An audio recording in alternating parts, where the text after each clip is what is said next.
আমরা সকাল থেকে ঘুরতেছি, অনেক পরিশ্রম হয়েছে। পরিশ্রমটা সার্থক, কারণ জায়গাগুলো অনেক সুন্দর।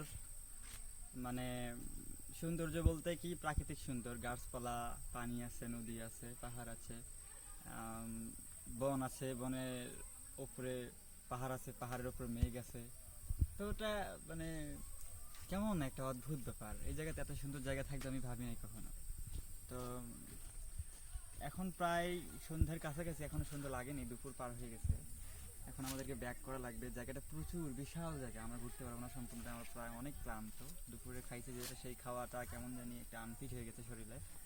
এইদিকে রাস্তাটা অনেক দূর পর্যন্ত গেছে, শুনলাম নাকি ইন্ডিয়া গেছে, রাস্তা ইন্ডিয়া চলে গেছে। তো ব্যাপারটা হচ্ছে কি, ইন্ডিয়াতে তো আমরা প্রায়ই যাই, তো এই কারণে আর কি সামনের দিক গেলাম না। আর এদিকে পানিগুলো অনেক সুন্দর, হোয়াইট কালার না, একদম ধরতে পারেন আপনি হলুদ কালার যেটাকে বলে। আর এখানে পাহাড়গুলো প্রচুর উঁচা, এত উঁচা যে আমি উঠতে পারতেছি না, পরিশ্রম হচ্ছে খুব। পাহাড়গুলো ডিঙ্গে উঠতে অনেক সমস্যা। একসাথে উঠছিলাম, আর উঠবো না, নেমে আসছি। এখন রাস্তা দিয়ে সামনে চলে যাব। সামনে আরও দেখার জায়গা থাকতে পারে। বনে অনেক হরিণ আছে, বাঘ নাই। বনে কোনো বাঘ নেই। হ্যাঁ, পাখি আছে, হরিণ দেখা গেছিল কিছু কিছু। ও মানে শিং ছাড়া হরিণ, কিছুটা ছাগলের মতো সুন্দর আবার আছে, ভালো। মোটামুটি অনেক গুড, সুন্দর। সবাই মিলে ঘুরতে আসছি, ভালো লাগতেছে।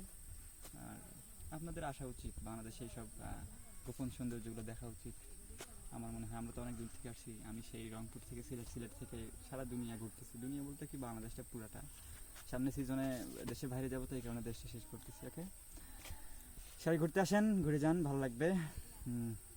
ঠিক আছে।